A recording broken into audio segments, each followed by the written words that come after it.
Welcome back, everyone, to another week of Blind Boys Politics. I'm Nicholas Robb, And I am Chris Baker. and we are here with you for yet another round of failed elections. And this week, we have Andrew Yang. Andrew Yang, he dropped out of the election February 11th, 2020. He is 45 years old. He simply dropped out due to the lack of votes. He failed to get above 3% poll numbers in the New Hampshire primary. He saw himself as an entrepreneur who was scared for the economic future of this country, and that's why he chose to run for presidency. Now, he didn't have much in the way of policies. The only main policies he had, looking at his campaign page, were, first of all, he wanted to fix the problem of businesses becoming automated, as it was taking jobs away from the people. And this is something that we experience on a daily basis almost now. You can easily find some place where there's a job that's completely automated, whether it's self-checkouts at the store, or I know Amazon is working on having no employees and doing everything electronically in their stores anyway. And it's taking so many jobs away from the people, and it's actually allowing them to escape taxes. Because I believe, if I remember correctly, reading through his page, he said that companies like Amazon pay $0 in taxes for things like that. So that policy, in my opinion, is actually really good. Now, he didn't really give much detail as to how he was going to go about making this change, but the fact that he does want to, that he had the idea to kill the automation of jobs so that actual people can make money and have a living, make a living. I definitely like that, and I definitely agree with it. I absolutely agree with the idea of eliminating the automated jobs. It serves multiple purposes. It gets taxes out of the larger corporations, and also that it gives jobs to the American people, because when people are on unemployment, that's coming out of your taxes anyways.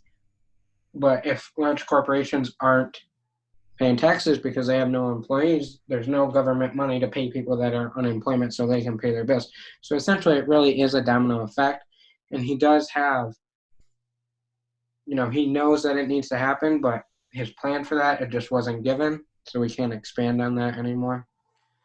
Right. All you could really find on his page for it is, that he was, an entrepreneur, that he knows the math behind it all, and that he went to Congress to talk to them about such things, and that they really didn't have an answer for him, and that, reading through his page, it didn't really seem like he had an answer either.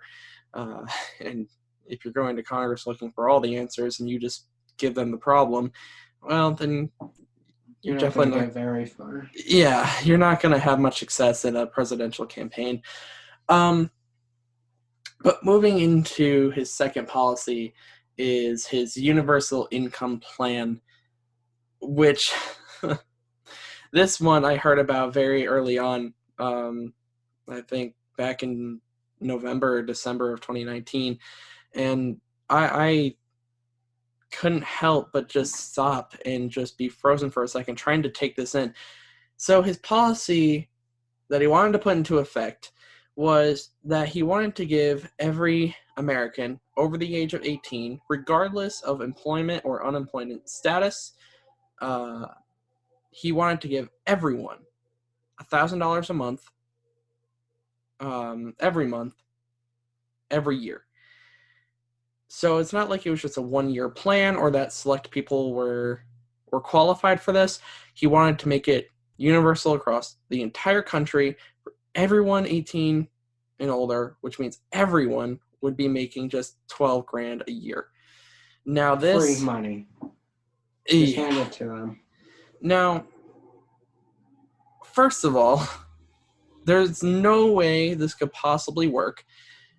Sounds like a great idea that everyone would love a free $1,000, but Well, the problem with this is, Chris, is that if I remember reading correctly, this universal income plan, that $1,000 was your income for the month, um,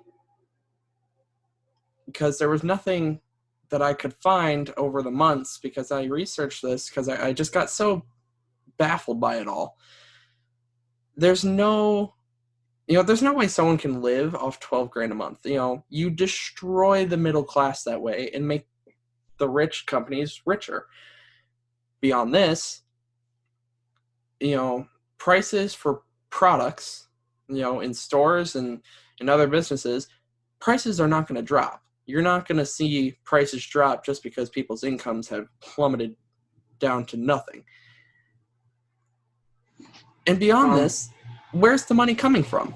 Exactly. Your taxes would increase, which then would cause your food prices to increase. But even if everything did remain the same, hypothetically, everything remained the same, you couldn't even buy a car for $12,000 a year.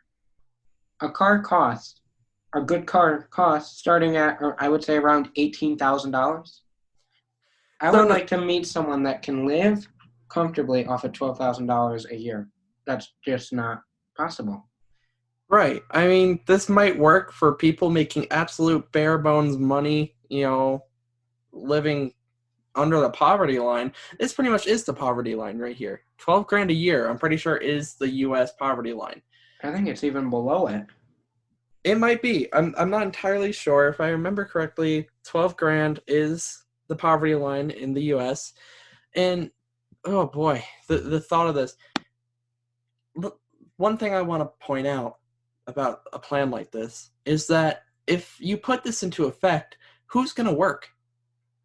Who's honestly going to go to their job if everyone is going to make $1,000? This is like communism right here, or socialism, where you don't have the ability to make your own wage and be more successful or less successful than other people around you. You're stuck making the same as anyone else. So no matter how hard you work, take person X, for example. Person X works as hard as they do. Take X plus, person X plus 2, they work twice as hard as person X, still making as much as person X. Take X minus 2, doing half the work of person X. That means person X minus 2, doing hardly any work at all, is just getting free money. But is getting free the money. person that's working extremely hard is making $760 below the poverty line. Yeah.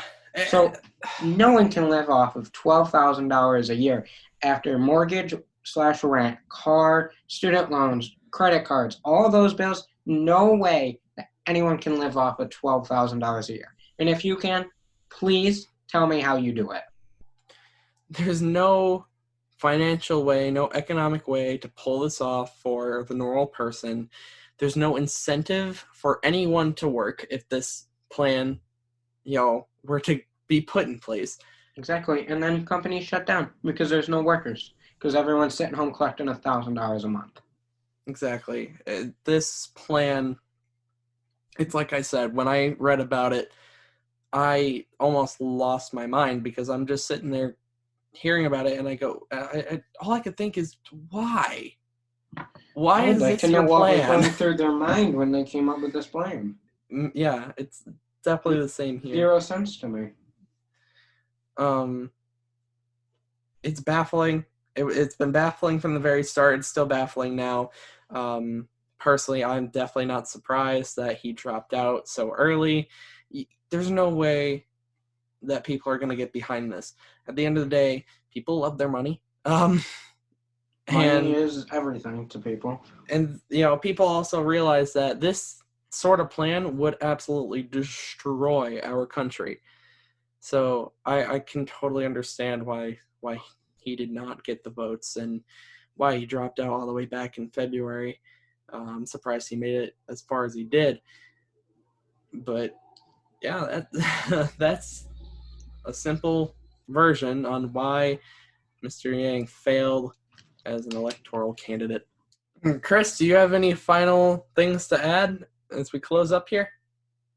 I would just like to say that this plan of $12,000 a year, there's so many flaws on it, never would work. So many companies, the United States would pretty much come crashing to a halt because nothing would be getting done. Grocery stores, how are they going to get their food if someone's sitting on their couch collecting $1,000 a month, but then yet they can't live off of that money? So how this would really work is too big for me to comprehend. And he really didn't have a choice. He had to drop out of the election because he couldn't even get 3% in the New Hampshire primary. So he had no choice. He was stuck and he had to drop out. Yeah, absolutely. Salutations, Yang, and hope to never see you again. But Next week, we will be talking about Devil Patrick. Yeah, and that closes us up for this week's round of failed elections. I hope you all enjoyed. I'm Nicholas Rod. And I am Chris Baker. And we'll see you all soon. Bye. Hey guys, Nicholas Rod here, and I just wanted to give you a bit of a reminder here at the end of this episode, considering we forgot to put it in the main recording, to go follow us on social media. You can find the podcast at Blind Boy Politic on both Twitter and Instagram. You can find myself on Twitter at blinding_aura. I guess you can find me on Instagram there too, although I don't post there much. Aura is, of course, AURA, for anyone that might not know. And for Chris, you can find him at C_Baker002. That is on Twitter. Alright, thanks guys. Bye.